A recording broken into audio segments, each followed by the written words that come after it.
हम भी बहुत छिड़े बैठे हैं। तो हम आपको अब कहानियाँ सुनानी शुरू करते हैं। कहानियाँ सुने, लेकिन हमारी प्यारी वेबसाइट पे ज़रूर जाएं, eAwaaz.com पे। उस पर बहुत ही प्यारी स्टोरियाँ होती हैं, तो वो ज़रूर फॉलो किया करें, ठीक है। और हमारे जो स्पॉन्सर होते हैं उनको भी फॉलो करें। अच्छा जी, हमारी पहली कहानी जो है न्यूज़ों की जो पहली कहानी है वो हमारी, आपको हमने बताया ना, ट्रूडो साहब के सारे बंदे घूमने फिरने निकले हुए हैं, ठीक है ना जी। तो उनमें से जो एक बंदा बाहर निकला हुआ है घूमने के लिए, वो है हमारी डिफेंस मिनिस्टर अनीता आनंद। बड़े मुल्कों में फिर के आ गई हैं भाई हमारी भी कोई ऐसी नौकरी लगाओ कि हमें भी फिरना पड़े फिर। अच्छा, व्हाट इज दिस? ये हमको कमरे में एक छोटे से में बिठाया। तो ये वो नहीं, मतलब वो वापस नहीं आई, वापस आई थी फिर चली गई। हाँ, ये आज उनकी जी मुलाकात हुई है यूएस सेक्रेटरी ऑफ स्टेट जो है ये ब्लिंकन से, ऑस्टिन साहब के साथ। ये देखें ये कितनी, ये यानी कि ये ब्रसल्स में है ना, तो ये मुलाकातें इनकी हो रही है ना वहाँ पे। तो ये जो थी, ये इन्होंने कोई तकरीबन जो है 1 घंटे का आपस में वो मुलाकात की है। यानी ये हम तस्वीर दिखा रहे हैं, वैसे उनकी बातचीत जो है कॉल पे हुई है। अच्छा। ये पहले मुलाकात हुई थी, ये पहली मुलाकात की उनकी वो है। और वैसे हमने इनकी जो फ़ोन कॉल पे बातचीत हुई है ना एक दूसरे के साथ, तो वो जी है, ठीक है जी। तो उसमें इन्होंने ज़ाहिर है क्या डिस्कस करना था, बहुत तीर मारना था, वही वो रशिया को जो है वो जलील किया, और जो है फिर वो उसमें गालियाँ चालियाँ रशिया को दी कि ये बड़ा कर रहे हैं, और कुछ अपने जो डिफेंस के मामलात हैं वो भी इनके साथ जो है वो किए। अच्छा, एक और चीज़ जो इन्होंने बड़ी इंपॉर्टेंट इनके साथ डिस्कशन की है वो है जी नॉरेड, जो ये ऑर्गेनाइजेशन है इनकी, नॉरेड मॉडर्नाइजेशन की तरफ, जो कि जी हमारे स्ट्रेटेजिक इंटरेस्ट जो डिफेंस में है उनको हमने और एनहांस करना है और उसके अंदर ज़्यादा और एंगेजमेंट की ज़रूरत है, उसके ऊपर भी जो है इन्होंने बात की। लेकिन जाहिर है कि मेन मुद्दा तो रशिया और यूक्रेन ही था, इसके ऊपर जो है वो इन्होंने जी आपस में किया। आप देखेंगे और क्या करेंगे।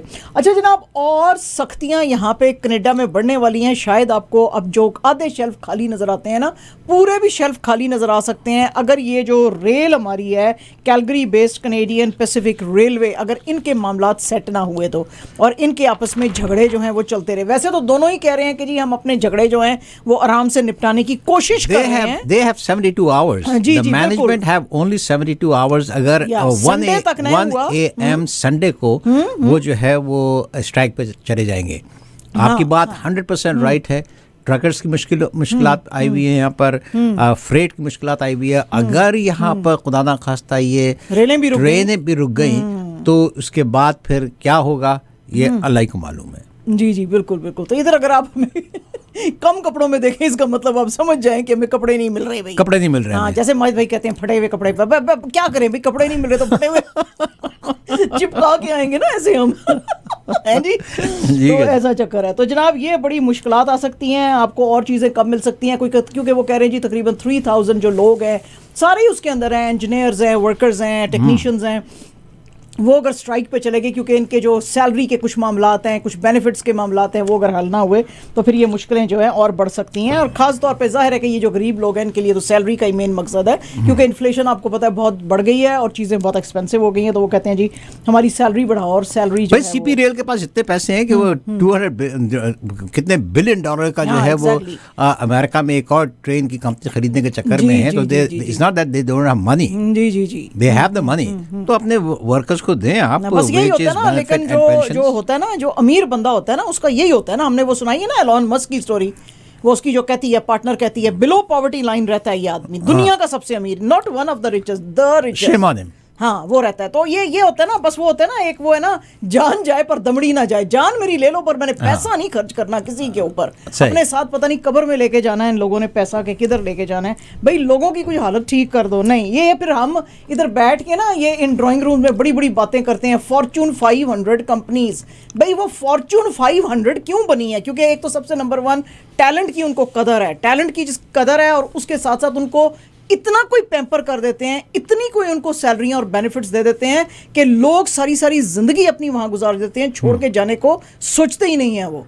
तो ये जो आप कहते हैं ना एम्प्लॉय टर्नओवर बहुत ज़्यादा है, ये एम्प्लॉय टर्नओवर इसीलिए ज़्यादा है कि डिससेटिस्फाइड हैं लोग, लोग खुश नहीं हैं आपके साथ, राइट। तो अब ये है। तो ये जनाब वही माजिद भाई वाली बात कि अब सीपी रेल के पास इतने पैसे हैं, भाई तुम दूसरी जगहों पे खरीद रहे हो, अपने लोगों को तो सैलरियाँ अच्छी कर दो, कोई उनकी हालत है। जैसे जैसे हमारे, अब मैं अक्सर यहाँ पे कहती हूँ कि ट्रूडो साहब सारी दुनिया में वंडियाँ पा रहे हैं, और इसको जी इतने मिलियन, इसको इतने मिलियन, इसको इतने मिलियन। और यार सानू गरीबानू भी पूछ लो कोई ट्रूडो साहब तुसी व्हाट इज दिस, तो नहीं जी, ट्रूडो साहब ने हमें नहीं पूछना, वो जो आमिर है, आमिर को नेशनैलिटी नहीं देनी यहाँ के कनाडा की है, वो नहीं उसको देनी, वो तो पॉलिटिकल रीजन है। हाँ, वो पॉलिटिकली मोटिवेटेड रीजन है जी, हमारी हालत नहीं करनी ठीक, दूसरी सारी दुनिया के जो है स्यापे सर पे लिए हुए।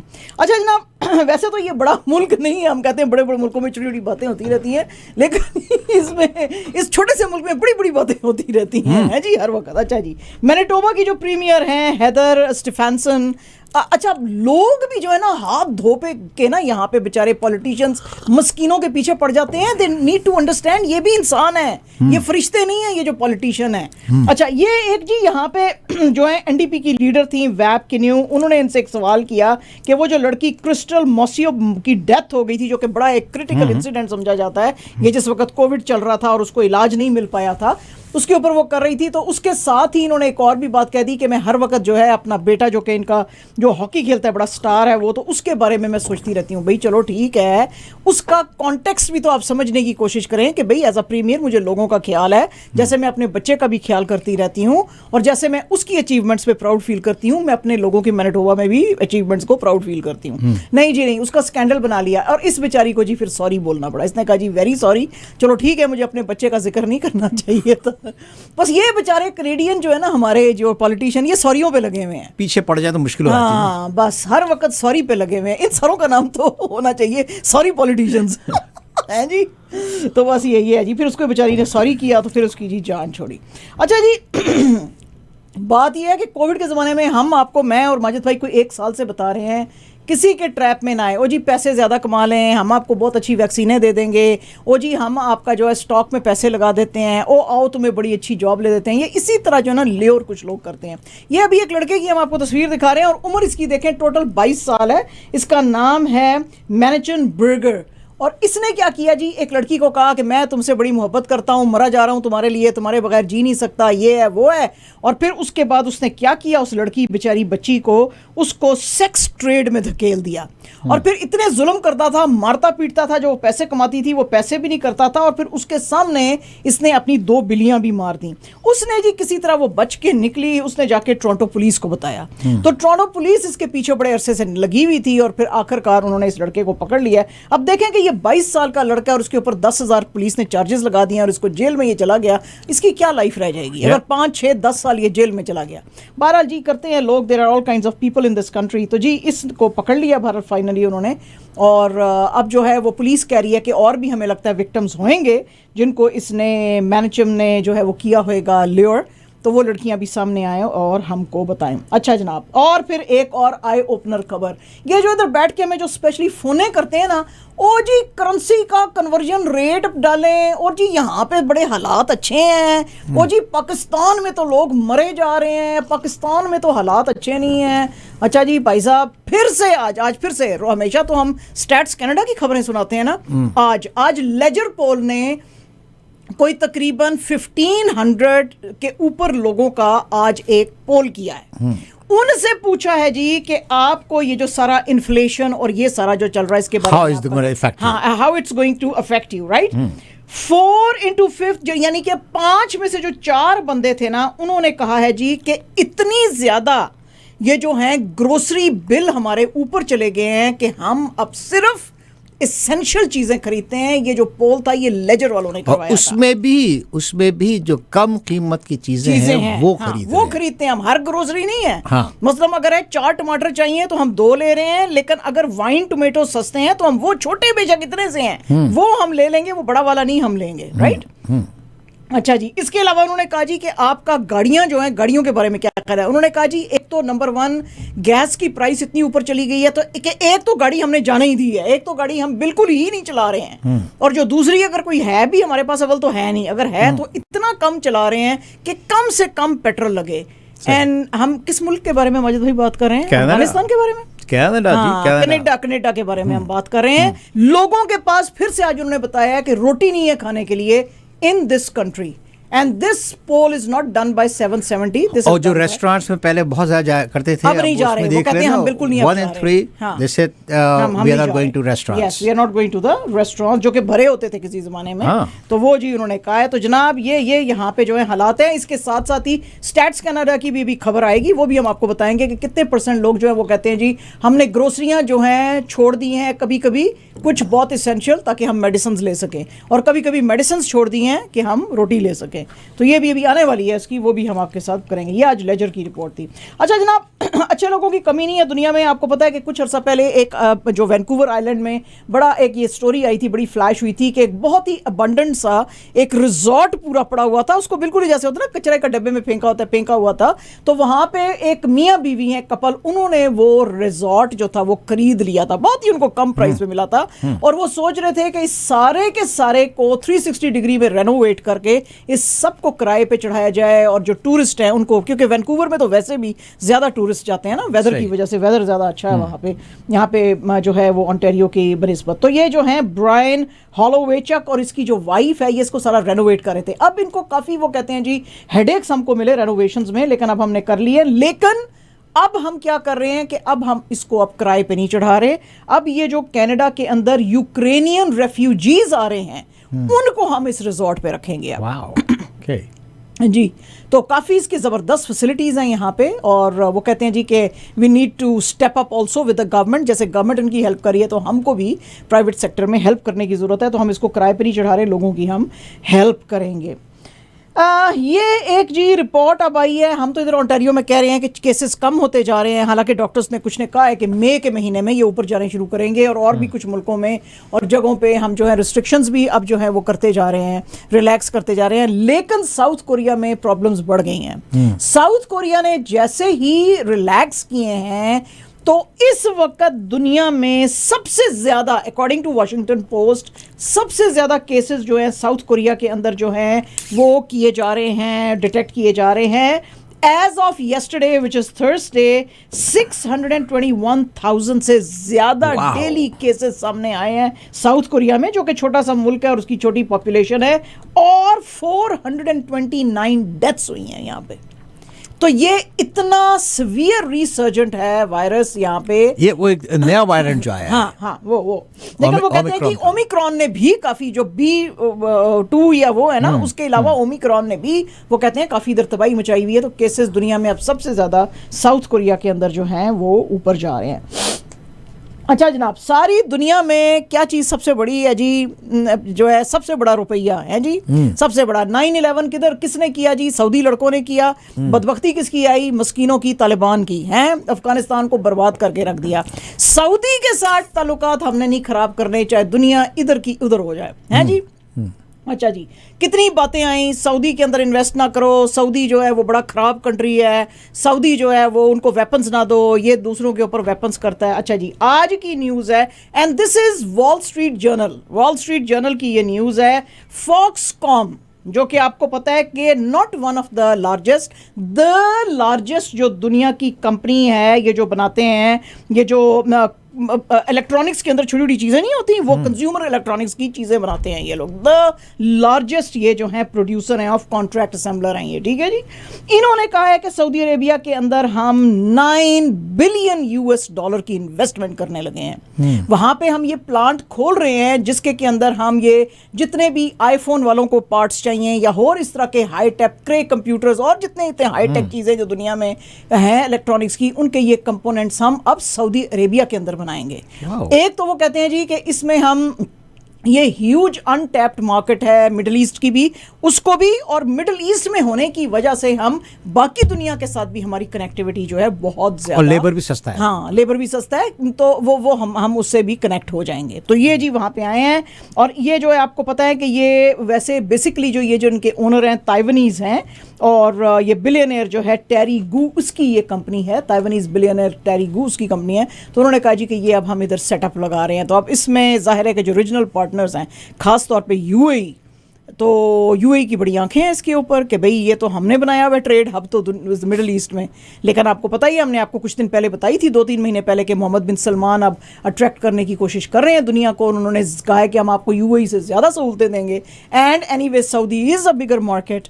तो ये बहुत बड़ी इन्वेस्टमेंट आई है जो कि उनके लिए बहुत ही खुशी की खबर है। अच्छा जनाब, पोलैंड जो है, पोलैंड के बारे में हमने देखे ना, दोनों साइड्स ऑफ स्टोरी बतानी चाहिए। एक तो हमने स्टोरी दी थी कि जी काली आंखों और काले बालों वाले लोगों को आने नहीं दे रहे हैं, सिर्फ नीली आंखों और नीले बाल जो है वो और ग्रीन आंखें जो हैं या कि गोल्डन बाल हैं, गोरा रंग है, उसको आने दे रहे हैं। अच्छा ये अब जी क्या है कि यहाँ पे अभी तक जब से ये यूक्रेन और रशिया की वॉर शुरू हुई है, मोस्ट ऑफ द पीपल जो हैं, रेफ्यूजीज़ जो हैं, वो गए हैं पोलैंड में। और इनके जो 3 मेन सिटीज़ हैं, वॉर्सो, क्रैको और रैक्लॉ, उधर जो हैं ये लोग 150,000 यूक्रेनियन जो है वो इधर जो है ट्रैवल कर चुके हैं। और इन्होंने अपने शेल्टर्स इनको दिए हुए हैं, डॉर्मेटरीज़ में, स्पोर्ट्स हॉल्स में और होटल्स में। और अब तो वो कह रहे हैं जी होटल्स इतने हमारे भर गए हैं कि होटल किसी के अंदर जो है कमरा ढूंढना जो है अब मुश्किल हो गया है। तो बहरहाल खबर ये भी आई है कि बहुत सारे लोग जिनको कि अभी अकोमोडेट नहीं किया जा सका अभी तक होटल्स और डॉर्मेटरीज़ में, वो रेलवे स्टेशन के ऊपर भी रह रहे हैं बेचारे, रह रहे हैं वहाँ 3 हफ्ते से। 3 हफ्ते से, हाँ जी, 4 वीक्स की अब ये वॉर हो गई है, तो 3 हफ्ते से ये वहीं पे उसके नीचे रह रहे हैं। और ये क्राइसिस जो है इनका बढ़ता जा रहा है। सिटीज़ जो हैं वो कह रहे हैं जी कि हमें अपने रन करने के लिए $4-4 मिलियन थे हमारे पास, तो उन 4-4 मिलियन में से 2.5-2, 3-3 मिलियन तो ऑलरेडी इन रेफ्यूजीज़ के ऊपर खर्च हो गया। तो हमें नहीं पता कि रेस्ट ऑफ द ईयर अब हम कैसे ये सारी चीज़ें जो हैं वो चलाएँगे। अच्छा जी, आपको पता है कि अमेरिकन जो फूड की चेन्स हैं, जैसे मैकडोनल्ड्स है और बर्गर किंग है, इन्होंने सारी दुनिया में इन्वेस्टमेंट्स की हुई थी, इंक्लूडिंग रशिया। अब पिछले दिनों जब ये ज़्यादा लड़ाई शुरू हो गई यूक्रेन और रशिया के बीच में, तो मैकडोनल्ड्स ने तो कहा जी वी आर पुलिंग। उसकी वजह ये थी कि इनके पास जो था 100% उसका रन करने का, मैनेज करने का जो था वो कंट्रोल था। बर्गर किंग जो है वो फंस गया। बर्गर किंग ने आज कहा है कि हम भी निकलना चाहते हैं रशियन मार्केट से, लेकिन यहाँ पे इनके जो पार्टनर हैं रशियन बिजनेसमैन अलेक्जेंडर कोलोबॉव, उन्होंने कहा जी सवाल ही पैदा नहीं होता कि आप ये अपने ये बंद करें। And burger king has 800 restaurants in Russia.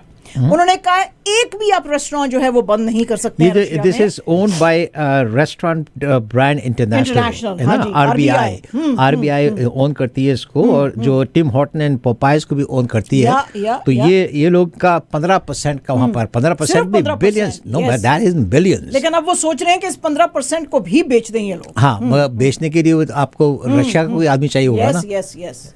तो ये they are stuck in there. Yeah, they are now badly stuck. तो इनको लग रहा था कि जैसे वो मैकडोनल्ड्स आराम से पितली गली से निकल गया, हम भी निकल जाएंगे। उन्होंने कहा जी सवाल ही नहीं पैदा होता, आप बंद करें, क्योंकि मेजॉरिटी स्टेक जो है वो उस रशियन जो बिजनेसमैन है उसके पास है। तो उन्होंने कहा आप नहीं जा सकते। तो ये अब बड़ी डायर स्ट्रेट्स में, अब इनको समझ नहीं आ रहा कि क्या।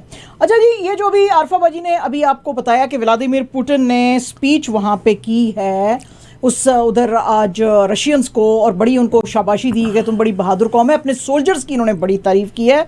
कहा जा रहा है कि यहाँ पे 2 लाख के करीब बंदा था, सारे जो थे उनके हाथों में रशियन फ्लैग था, उन्होंने इसको चीयर किया। और इनके कपड़ों के ऊपर आज बड़ी बात हुई है कि फॉर द फर्स्ट टाइम ये सूट वूट में नहीं नजर आए, इन्होंने वाइट टर्टल नेक का स्वेटर पहना हुआ था और इन्होंने ब्लू जैकेट पहनी हुई थी और ये बात कर रहे थे। और यहाँ पे जो कैपेसिटी है ये है लुझनिकी स्टेडियम है जहाँ पे कि ये रैली हो रही थी, तो वहाँ पे तकरीबन 80,000 लोग आ सकते हैं, लेकिन 2 लाख आदमी था यहाँ पे और बहुत ही ज़्यादा रश और भीड़ थी। और ये बड़ी, वैसे कहते हैं कि इस तरह की ये अपीयरेंसेस देते नहीं हैं, पब्लिक अपीयरेंसेस, तो ये बड़ी रेयर पब्लिक अपीयरेंस थी इनकी। और इन्होंने कहा जी कि हमारे सोल्जर्स खड़े हुए हैं और वो लड़ रहे हैं और हमारा जो मकसद है यूक्रेन के में वो हम हासिल करेंगे और जब तक नहीं करेंगे हम नहीं हटेंगे। अच्छा, उसके बीच में क्या हुआ कि उसके बीच में थोड़ी देर के लिए ना इनकी स्पीच कट ऑफ हो गई वहाँ पे। अच्छा, लोगों ने कहा कि शायद जो अगेंस्ट है इनके, शायद उन्होंने बंद किया है। तो ये अब जो इनकी जो रशियन टीवी था उसके ऊपर फिर ये जो क्रेमलिन के स्पोक्स पर्सन है डिमिट्री पेस्कॉव, फिर उन्होंने आके कहा कि नहीं, मुझे खुद पर्सनली पता है कि एक हमारे पास टेक्निकल ग्लिच आ गया था, तो इसलिए टीवी स्टेशन को ये ना दिखा सका। तो उसके बाद इन्होंने फिर पूरी स्पीच जो है पुतिन साहब की फिर से रिले की और दिखाई। तो ये हम कह सकते हैं, बड़े बड़े मुल्कों में छोटे छोटे काम होते रहते हैं। तो ये जनाब ऐसे हुआ। अच्छा जी, ये जो मीटिंग जिसका कि जिक्र अरफाबाजी कर रहे हैं कि जो चाइनीज़ प्रेसिडेंट शी साहब की जो आज फ़ोन कॉल हुई है प्रेसिडेंट बाइडन के साथ, अच्छा बात ये है ना कि वो दोनों ही जाइंट्स हैं। अब ये फाइट ऑफ टाइटन्स है, ठीक है, दोनों टाइटन्स हैं। अच्छा, उन्होंने कहा जी कि तुमने बड़ा गलत किया है चाइना को, बाइडन साहब ने, तुमने जो है तुम अग्रेसर का साथ दे रहे हो, और हालांकि तुम्हारे तो ताल्लुकात कीव के साथ भी और मॉस्को दोनों के साथ अच्छे थे, तुमको अपना यूज़ करना चाहिए था, इन्फ्लुएंस, उनको बात को ठंडा करना चाहिए था। तो शी साहब ने कहा है कि उनको तो हम ठंडा करेंगे या जो बात करेंगे, मेरे और आपके मुल्कों के बीच में भी ये लड़ाई नहीं होनी चाहिए, क्योंकि वॉर किसी के इंटरेस्ट में नहीं है। चाहे मेरे आपके बीच में वॉर ऑफ वर्ड्स हो या वहाँ पे यूक्रेन और रशिया के अंदर जो दूसरी वॉर चल रही है वो है। तो हम जो हैं दो बड़ी ताकतें हैं, हमको बहुत प्रूडेंटली चलने का वो है, क्योंकि अमेरिका ने इनको कहा है कि हम आपके ऊपर, शायद आपके ऊपर भी अब ज़्यादा सख्त सैंक्शंस लगाने का वो सोचेंगे। तो वो उन्होंने शी साहब ने कहा जी आपकी सैंक्शंस का कुछ मतलब है असर नहीं है हमारे पे हो सकता, यानी क्योंकि जाहिर है कि सारी दुनिया तो इनकी चीज़ों पे डिपेंडेंट है, तो आप सैंक्शन लगाएंगे तो आप खुद ही सफ़र करेंगे, आपके अपने मुल्कों में चीज़ें नहीं मिलेंगी, राइट। तो वो सैंक्शन छोड़ें, आप बैठ के आराम से बात करें। और इसके अलावा जो है हम वैसे कहते हैं कि ये यूक्रेन जो है इसके ऊपर जो है अटैक है, हम उसको पसंद नहीं करते, लेकिन हम रशिया को भी अपोज नहीं करेंगे, हम रशिया को भी अपोज नहीं करेंगे। तो जाहिर है, क्योंकि ये आपको पता ही है ना कि फिर यूएसए अपनी बात मनवाने के लिए बड़े अग्रेसिवली झूठ बोलने शुरू कर देता है, जैसे कि इसने इराक के लिए बोला था, ओ सदाम हुसैन के पास वेपन्स ऑफ मैस डिस्ट्रक्शन है। सारी दुनिया के कान खड़े हो गए, सारी दुनिया ने कहा हाँ जी, अगर अंकल सैम कह रहे हैं तो ठीक कह रहे हैं, क्योंकि ये हमेशा सारा पब्लिक जो मूड होता है वो अपनी तरफ डाइवर्ट कर लेते हैं ना झूठ बोल के हमेशा से, तो इनकी आदत है। तो ये जी अब इन्होंने कहा कि ओ हमने सुना है कि जो क्रेमलाइन है वो कोई बायोलॉजिकल वॉरफेयर शुरू कर सकता है इनके अगेंस्ट। तो रशिया ने कहा हमारा तो, हमने तो ऐसे सोचा ही नहीं, और चाइना ने कहा जी हमने ऐसा सुना नहीं, तो इसलिए हम कुछ इसके बारे में कह नहीं सकते। ये this is what you are saying. और बात असल में यही है कि मीडिया के ऊपर जितने लोग इस वक्त बैठे हुए हैं, जितने भी बैठे हुए हैं, खास तौर पे हमारे एथनिक मीडिया में, वो सिर्फ ये वो बस घोड़े को वो पहना देते हैं ना, आप तो बस वो ताकि सीधा देखता रहे, बस वो वही देख रहे हैं जो अमेरिका उनको दिखा रहा है कि जो मैं कह रहा हूँ वो ठीक है, माई वे और द हाईवे जो उनकी पॉलिसी होती है कि जो मैं बोल रहा हूँ वो बिल्कुल ठीक है, जो बाकी दुनिया कह रही है वो बिल्कुल। तो आज शी साहब ने उनको फिर से बड़े प्यार से बोला बाइडन साहब को कि बाइडन साहब, रशिया का बड़ा जेन्युइन कंसर्न था कि आप उनके सर पे आके बैठे हुए थे, आप उनके सर पे आके ना बैठें और आप उनको वो जो भी उनकी डिमांड्स उनको माने, यानी कि उसके अंदर डिमांड यही है ना कि उसको जो है यूक्रेन को अपने नेटो की मेंबरशिप ना दें, जिसके के ऊपर अब वो खुद भी राजी हैं, यूक्रेनियंस इतना मरवा के अपने बंदों को अब वो भी इस बात पे राजी हैं। तो उन्होंने कहा जी उनके कंसर्न आप जो हैं वो ख़त्म कर दें, तो फिर जो है वो चीज़ें ठंडी हो जाएंगी। और ये होती ना ऐसा, अगर आप ये इनको थोड़ा सा प्रूडेंटली आपने किया होता। तो जाहिर है वो बाइडन साहब ने अपना पंच मारा, इन्होंने अपना पंच मारा, क्योंकि पीछे तो हटने वाला कोई भी नहीं है ना जी इनमें से। तो वो जी ये इनकी बात हुई और काफ़ी लंबी होती रही, कोई तकरीबन 2 ही घंटे समझ लें, 1 आवर 50 मिनट्स 2 आवर्स के करीब जो है वो होती रही। तो ये बात है, क्योंकि बात यही है ना माजिद भाई कि हम जिस वक्त ये जी ओ पुतिन जो है वॉर क्रिमिनल है, तो फिर ये बाकी के क्या थे? ये वॉर क्रिमिनल नहीं थे जिन्होंने इराक में लाखों मुसलमान मार दिए, जो कश्मीर में मारा जा रहा है मुसलमानों को, जो कोसोवो में आपने मारे, बॉस्निया में जो आपने मारे, वो इंसान और मुसलमान नहीं थे? उनको जब मारा था उस वक्त वॉर क्राइम्स नहीं चल रहे थे, इसलिए क्योंकि आपका जो है वालिद साहब जो है आपके पीछे उन्होंने थपड़ा आपको दिया हुआ था, ओ जी मारो करो जो कोसोवो में जो हुआ उसका तो फिर उनके प्रेसिडेंट को वहां पर, चलो ठीक है माजिद भाई, एक है ना, एक है, जेल कर दिया, हाँ कर दिया। अच्छा फिर इराक के लिए किसको सजा मिली? फिर अमेरिकन प्रेसिडेंट्स जो थे इसके अंदर उनको फिर मिली सजा? नहीं मिली ना फिर। हाँ, जो कुछ कश्मीर में हो रहा है उसके लिए किसी को सजा मिल रही है? जो पैलेस्टाइन के अंदर हो रहा है every single day even now, जो पैलेस्टाइन के अंदर होता है उसके लिए किसी को आप सजा दे रहे हैं? नहीं दे रहे हैं ना। तो बस फिर यही बात है ना, तो बस वो एक तरफ आपने देखना है कि बस जी पुतिन खराब है और चाइना खराब है और हम सारे जो हैं बड़े इधर औलिया अल्लाह बैठे हुए हैं, ठीक है जी। अच्छा जी, कांग्रेस की जो चीफ हैं सोनिया गांधी, अब उनके ऊपर बड़ा टफ वक्त आ गया। इसकी वजह यह है कि जो कुछ पुराने कांग्रेस के मेंबर्स हैं जिन्होंने के G23 का जिन्होंने अपना एक ग्रुप बनाया हुआ है, वो बड़े नाराज़ हैं इनसे और वो कहते हैं कि जी ये जो गांधीज हैं इनको अब जाने की ज़रूरत है। उसमें जो कपिल सिब्बल हैं उनके बड़े खिलाफ कुछ जो प्रो गांधी ग्रुप के लोग हैं वो हुए हैं, क्योंकि इन्होंने काफ़ी मुलाकातें की हैं और इन्होंने कहा जी गांधीज को अब जाना चाहिए। तो आज इन्होंने एक मीटिंग की है सोनिया गांधी जी ने गुलाम नबी आज़ाद जो सीनियर कांग्रेस के लीडर हैं उनके साथ, और उनके साथ बैठ के बातचीत की है कि पार्टी को हम कैसे अच्छा कर सकते हैं, 2024 के हम रणनीतियाँ क्या बना सकते हैं और हम पार्टी को आगे लेके कैसे चल सकते हैं। तो ये आज जो थी काफ़ी वहाँ की बड़ी खबर थी। पाकिस्तान के अंदर तो जी आप को पता ही है कि जो कुछ हुआ, आरफा बाजी ने थोड़ी सी बात की है कि वो जो अटैक किया है पीटीआई के कुछ वर्कर्स ने सिंध हाउस के अंदर, अटैक तो उसको नहीं कह सकते, अंदर घुसने की कोशिश की है, लेकिन बहरहाल दरवाज़ा तोड़े हैं उन्होंने ना, तो तोड़े हैं क्योंकि वो कह रहे थे कि ये जो हॉर्स ट्रेडिंग कर रहे हैं ये कैसे हमारे लीडर्स हैं और इनको कैसे इजाज़त मिली हुई है कि ये हॉर्स ट्रेडिंग करके ये फ्लोर क्रॉस करके तो वो जा रहे हैं। बहरहाल जी इसके ऊपर जो हमारे बीबी जरदारी साहब हैं, बिलावल भुट्टो साहब, उन्होंने कहा है जी कि ये तो चादर और चार दीवारी को आपने ख़राब किया है। ओह, मैं सुन रही थी इस बात को कि वो आपने किया है। और इसके अलावा जो आसिफ अली जरदारी साहब हैं उन्होंने भी बड़ा कंडेम किया है। तो भाई साहब फिर आप याद कर लें कि आपके वक्तों में क्या होता था तो वो आप भूल जाते हैं। बहरहाल जी ये इधर जो है बड़ा लड़ाई झगड़ा होता रहा। बहरहाल फिर बेसिकली इस्लामाबाद पुलिस आई और उन्होंने इनको जी ख़त्म किया। फवाद चौधरी साहब जो हैं minister of information and broadcasting, उन्होंने अब सुप्रीम कोर्ट को कहा है कि हम लेके आना चाहते हैं ये इस के ऊपर बहस कि कॉन्स्टिट्यूशन का जो आर्टिकल 63 है जो कि ये कहता है कि पार्लियामेंटेरियंस अगर वो हॉर्स ट्रेडिंग या इस तरह के गलत कामों में इन्वॉल्व होते हैं तो उनको डिसक्वालीफाई किया जा सकता है। तो ये हम सुप्रीम कोर्ट में लाएंगे। और इसके अलावा फवाद चौधरी साहब ने कहा है कि हम आर्टिकल 186 ऑफ कॉन्स्टिट्यूशन से भी करेंगे कि हम इनसे पूछना चाहते हैं कि जो सुप्रीम कोर्ट की ज्यूरिसडिक्शन है वो इस तरह के वाकयात में उसका क्या रोल है, एडवाइजरी रोल है, क्या रोल है, इसके ऊपर हम बात करना चाहते हैं। क्योंकि वो कहते हैं जी कि हम किसी सूरत किसी को पैसे नहीं देंगे, लेकिन जिनको पैसे दिए जा रहे हैं उनके ऊपर सुप्रीम कोर्ट ऑफ पाकिस्तान जो है वो क्या अपना स्टेप ले सकती है। तो ये हम जो है आने वाले दिनों में इसके ऊपर बात करेंगे। ये पाकिस्तान के अंदर जी जो आपको पता ही है मार्च 22, 23 को OIC की मीटिंग होने लगी है। तो उसके लिए आज इंडिया की तरफ से उनके जो एक्सटर्नल अफेयर्स की जो मिनिस्ट्री है उसके जो स्पोक्स पर्सन हैं बागची साहब, उन्होंने बड़ा एतराज़ जताया है। और इन्होंने अरिंदम बागची साहब ने कहा है कि हमें पता चला है कि OIC के कुछ मेंबर्स ने जो ऑल पार्टीज हुर्रियत कॉन्फ्रेंस के जो चेयरमैन है मीर वाइज उमर फारूक, उनको बुलाने की कोशिश की है। तो हमने OIC को पहले भी बताया था कि वेस्टेड इंटरेस्ट के हैंड्स में खेलने की ज़रूरत नहीं है, इंडिया की सॉवरेनिटी के साथ खेलने की ज़रूरत नहीं है। तो ये क्यों कश्मीर का मुद्दा आप OIC की मीटिंग में लेकर आ रहे हैं? इसके ऊपर जो पाकिस्तान का फॉरेन ऑफिस है उसने भी बड़ा रिएक्शन दिखाया।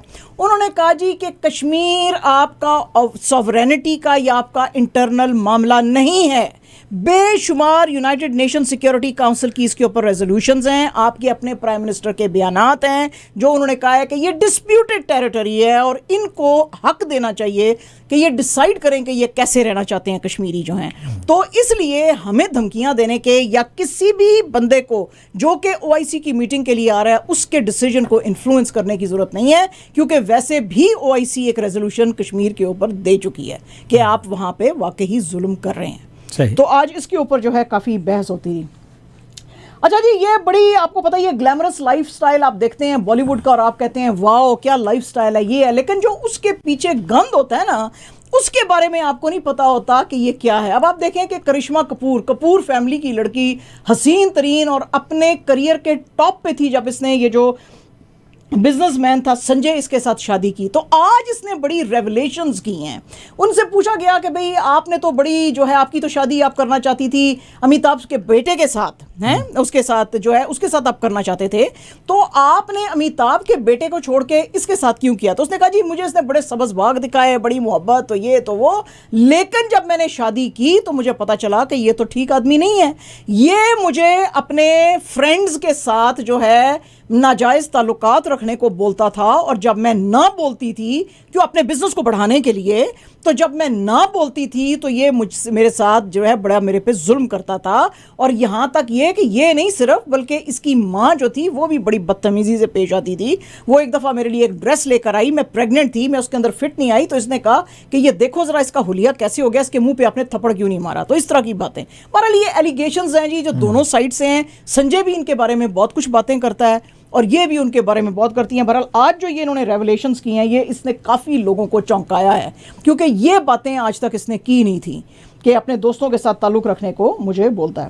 एंड जनाब अक्षय कुमार की फिल्म बच्चन पांडे जो कि फरहाद सामजी ने बनाई है, वो आ गई है। मिले जुले इसके कुछ रिव्यूज़ हैं, क्योंकि कुछ लोग कहते हैं कि हाँ जी ठीक है, ये जो इसकी कॉमिक टाइमिंग और ये जो इसका विलनस कैरेक्टर है ये बिल्कुल मैच कर रहा है और ये बड़ा अच्छा है। कुछ लोग कह रहे हैं कि नहीं, ये जो डायरेक्टर हैं फरहाद समजी, ये जो है सही तरह से इस फिल्म को एग्जीक्यूट नहीं कर सके, तो हमको जो है मज़ा नहीं आ रहा। लेकिन जाहिर है जो अक्षय कुमार के फ़ैन हैं उनको जो है फिल्म देख के मज़ा आएगा। एंड जनाब इंडिया के veteran film maker Shyam Benegal साहब, वैसे तो उनकी एज जो है इस वक्त 87 ईयर्स के हैं, बड़ी ही एक कंट्रोवर्शियल फिल्म मुजीबुर रहमान साहब के ऊपर बना रहे हैं।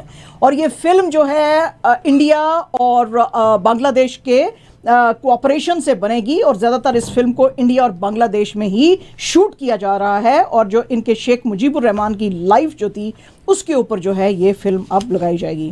पाकिस्तान के अहद रज़ा मीर, हमारे कनेडियन हैं, ये यहाँ पे होते हैं, आपको पता ही है कि शेक्सपियर के प्लेस बड़े करते हैं। अब न्यूज़ आ रही है कि ये जो रीमेक आ रहा है रेजिडेंट ईवल का, जो कि नेटफ्लिक्स पे देखा जाएगा, उसके अंदर अहद रज़ा मीर जो हैं वो नज़र आ सकते हैं। आज इन्होंने अपने ट्विटर पे लिखा, Evil has evolved. Resident Evil spreads to Netflix July 14. Okay. ठीक है, तो ये जी आपको उसमें नजर आ सकते हैं। And absolutely our last news, आपको पता ही है कि बहुत ज़्यादा शोर हंगामा मचा हुआ था। पिचेस अच्छी नहीं है, जो पाकिस्तान और ऑस्ट्रेलिया के बीच में मैचेस चल रहे हैं, उसके लिए आपको पता ही है कि कराची में तो फिर भी ठीक थी, रावलपिंडी की जो पिच थी बेइंतहा खराब थी। उसके लिए पीसीबी ने अब जो है टोबी लम्सडन जो है उनको जो है वो एक्स ICC एकेडमी क्यूरेटर हैं, उनको बुलाया है, जो लाहौर में अब मैच शुरू होने वाला है मार्च 21 से गद्दाफी स्टेडियम में। तो उसके लिए इनको कहा है जी कि आप अपनी निगरानी में ये पिचेस वगैरह बनाएं, ताकि जो है अब ज़्यादा शोर हंगामा ना मचे। तो ये जो है लोकल एक्सपर्ट्स के साथ वहाँ पे मिलके लाहौर में अब वहाँ पे गद्दाफी स्टेडियम की पिच बनवाएं। इन अ वे मिडिल मैन को बुला लिया। हाँ, मिडिल मैन को बुला लिया, ताकि अब उसके बाद तो कोई उंगली नहीं उठा, पीसीबी के ऊपर उंगली नहीं उठा सकेंगे फिर। You got it. Yes. ये थी हमारी आज की खास खबरें। और शादी जी, थैंक यू सो मच। अब से थोड़ी देर बाद कुछ स्पॉन्सर्स के पैगामात लेंगे, उसके फौरी बाद आप जुड़े रहिए हमारे साथ और हम जो है आपके लिए पेश करेंगे गपशप।